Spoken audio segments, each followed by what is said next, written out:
നമസ്കാരം, ഞാൻ വിനോദ്. പൈനീർ സ്റ്റഡീസിന്റെ പുതിയ ക്ലാസ്സിലേക്ക് ഏവർക്കും ഹൃദ്യമായ സ്വാഗതം. ഡയറക്ഷനുമായി ബന്ധപ്പെട്ട് കഴിഞ്ഞ ക്ലാസ്സുകളിൽ നമ്മൾ ചില ചോദ്യങ്ങൾ ചെയ്തിരുന്നു അല്ലെ. PSC പരീക്ഷയ്ക്കൊക്കെ ചോദിക്കുന്നതാണെന്ന് നിങ്ങൾക്ക് അറിയാം. അപ്പൊ ഇന്നും അതിന്റെ ബാക്കി ചോദ്യങ്ങളാണ് നമ്മൾ പഠിക്കുന്നത്. നോക്കാം. ബാബു തന്റെ വീട്ടിൽ നിന്നും കിഴക്കോട്ട് 100 മീറ്ററും അല്ലെ, കിഴക്കോട്ട് 100 മീറ്ററും തുടർന്ന് വടക്കോട്ട് 150 മീറ്ററും തുടർന്ന് പടിഞ്ഞാറോട്ട് 120 മീറ്ററും പിന്നീട് തെക്കോട്ട് 150 മീറ്ററും സഞ്ചരിച്ചാൽ അയാൾ വീട്ടിൽ നിന്നും എത്ര അകലെയാണ്?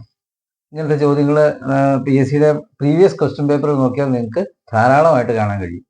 അത് നോക്കാം. നമുക്ക് ആദ്യം നിങ്ങൾ ചെയ്യേണ്ട എന്താണ്? കഴിഞ്ഞ ക്ലാസ് ഞാൻ പറഞ്ഞ പോലെ നമുക്ക് ഇവിടെ ഒരു ദിക്ക് ഇങ്ങനെ വരച്ചിരുന്നു.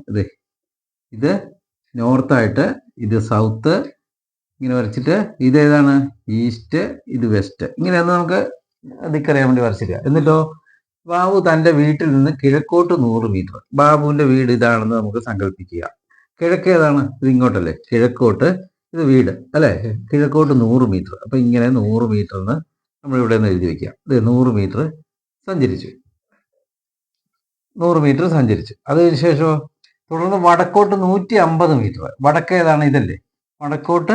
ഇതിനേക്കാളും ഇത് 100 മീറ്ററുള്ള, ഇതിലേക്ക് അല്പം കൂടുതൽ വരും, ഇത്രയും വരും, 150 മീറ്റർ അല്ലെ. ഇതെത്രയാണ്? 150 മീറ്റർ സഞ്ചരിച്ചു. തുടർന്ന് പടിഞ്ഞാറോട്ട് 120 മീറ്റർ. പടിഞ്ഞാറ് ഏതാണ്? ഇതല്ലേ. ഇപ്പൊ ഇവിടെ വന്ന് നിൽക്കണം. ഇങ്ങനെ പടിഞ്ഞാറോട്ട് 120 മീറ്റർ. ഇത് 100 മീറ്ററേ ഉള്ളൂ, ഇവിടെ 120 മീറ്റർ. അപ്പൊ ഇതിനേക്കാൾ അല്പം കൂടെ സഞ്ചരിച്ചു അല്ലെ.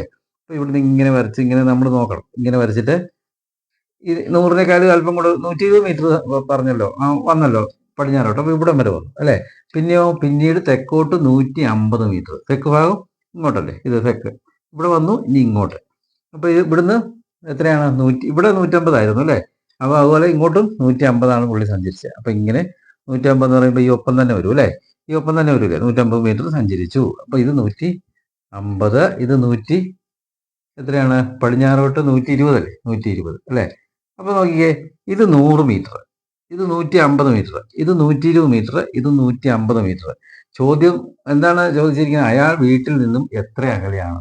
അയാൾ വീട് ഏതായിരുന്നു? ഇവിടെയല്ലേ, ഇതാണ് വീടെന്ന് വെച്ചോ. ഇത് വീടിന് വെച്ചെന്നില്ല, ഹൗസ്. ഇവിടെ നിന്നും എത്ര, ലാസ്റ്റ് വന്ന് നിന്ന് ഇവിടെയല്ലേ, ഇത് അയാൾ വീട് ഇവിടെ, അയാൾ ലാസ്റ്റ് വന്ന് നിന്ന് ഇവിടെ. അപ്പോൾ അയാൾ വീട്ടിൽ നിന്നും ഇപ്പോൾ ഈ അകലം എത്രയാണ്? ഈ അകലം എങ്ങനെ കണ്ടുപിടിക്കാൻ പറ്റും? നിങ്ങൾ ഊഹിച്ചോ? നോക്കിക്കേ, ഇത് ഇവിടെ തൊട്ട് ഇവിടം വരെ 100 ഇവിടം തൊട്ട് ഇവിടം വരെ എത്രയാണ്? 120 അല്ലെ. എന്ന് പറഞ്ഞാൽ ഇവിടം തൊട്ട് ഇവിടെ വരെ 100. അപ്പോൾ നോക്കിയേ, ഇത് 120 ഉണ്ട്, ഇവിടം തൊട്ട് ഇങ്ങേറ്റം വരെ. അപ്പം ഈ ദൂരം എന്ന് പറയുന്നത് നോക്കിയേ, ഇങ്ങനെ ഒരു വര വരച്ച് കഴിഞ്ഞാൽ ഇത് 100 ആയിരിക്കുമല്ലോ.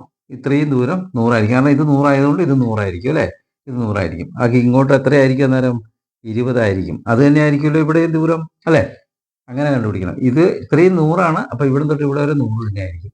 ബാക്കി ഇങ്ങോട്ട് 120 അയാൾ സഞ്ചരിച്ചത്. ഇവിടെ തൊട്ട് ഇവിടെ വരെ 20. അപ്പോൾ ഈ ദൂരവും 20 തന്നെ ആയിരിക്കും. അപ്പോൾ 20 മീറ്ററാണ് ഇപ്പോൾ ബാബു തൻ്റെ വീട്ടിൽ നിന്നും 20 മീറ്റർ അകലെയാണെന്ന് നമുക്ക് കണ്ടുപിടിക്കാനായിട്ട് സാധിക്കും.